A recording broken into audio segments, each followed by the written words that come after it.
Party അച്ചടക്കത്തിന്റെ മാതൃകാ പുരുഷനായിരുന്നു K P. Dhanapalan എന്ന സർവകക്ഷി യോഗം.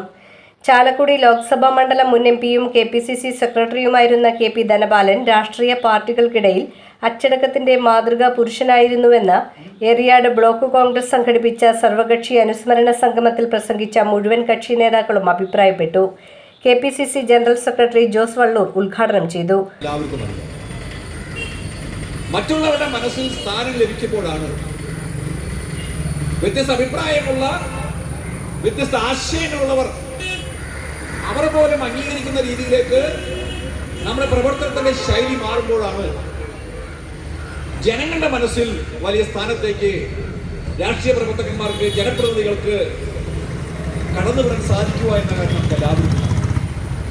ആ അർത്ഥത്തിൽ 5 വർഷക്കാലം ഈ പ്രദേശത്തിന്റെ എല്ലാമായി മാറാൻ പ്രിയപ്പെട്ട ശ്രീ കെ.പി. ധനപാലന് സാധിച്ചു എന്ന കാര്യവും നമുക്കറിയാം.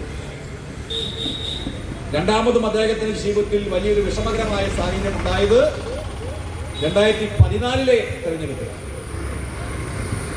സിറ്റിംഗ് എം പി ആയ ശ്രീ കെ.പി. ധനപാലനോട് ചാലക്കുടിയിൽ നിന്ന് മാറി തൃശ്ശൂർ പോയി മത്സരിക്കാൻ പറയുകയും തൃശ്ശൂർ എം പി ആയിരുന്ന പ്രിയങ്കരനായ ശ്രീ പി.സി. ചാക്കോയെ ചാലക്കുടിയിൽ സ്ഥാനാർത്ഥിയാക്കുകയും ചെയ്തത് നമുക്ക് എല്ലാവർക്കും അറിയാം.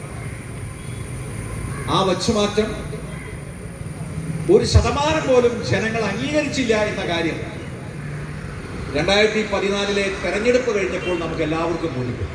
Block Congress president P B. Moythu അധ്യക്ഷത വഹിച്ചു. Panchayat president K P. Rajan, CPM local secretary K A. Hasfal, Muslim League മണ്ഡലം president C.H. Jaleel, block panchayat അംഗം കെ.എ. ഷിഹാബ്, DCC സെക്രട്ടറിമാരായ P.K. Shamsuddin, advocate P.H. Mahesh, UDF convener P.S. Mujeeb Rahman, T.M. Kunhimoideen എന്നിവർ സംസാരിച്ചു. P.K. Muhammad, professor K.A. Siraj, P.A. Muhammad Sageer, Sheeba Murali, P.P. John, V.M. Shane, Isabin Abdul Kareem, K.R. Nitheesh Kumar, K.S. Rajeev, Najeeb P. Muhammad എന്നിവർ നേതൃത്വം നൽകി. വളരെയധികം നിസ്വാർത്ഥമായ പ്രവർത്തനങ്ങൾ കാഴ്ചവെച്ചിട്ടുള്ള അദ്ദേഹത്തിൻ്റെ പൊതുപ്രവർത്തനം നമ്മുടെ ഈ പൊതുപ്രവർത്തകർക്ക് മാതൃകയാണ്. ആ മാതൃക ഉൾക്കൊണ്ടുകൊണ്ട് പ്രവർത്തന രംഗത്ത് കെ.പി. ധനപാലനെ പോലെയുള്ള ആളുകളുടെ നിസ്വാർത്ഥമായ പ്രവർത്തനങ്ങൾക്കുടമയാകാൻ നമ്മളെല്ലാവരും മുന്നിട്ടിറങ്ങണം എന്ന് സൂചിപ്പിച്ചുകൊണ്ട് അദ്ദേഹത്തിൻ്റെ ദേഹവിയോഗത്തിൽ വിഷമിക്കുന്ന കോൺഗ്രസ് പാർട്ടിയുടെയും അതുപോലെ തന്നെ ഐക്യജനാധിപത്യ മുന്നണിയുടെയും അതിനേക്കാൾ ഉപരി അദ്ദേഹത്തിൻ്റെ കുടുംബത്തിനുമുണ്ടായിട്ടുള്ള ഈ വിടവാട്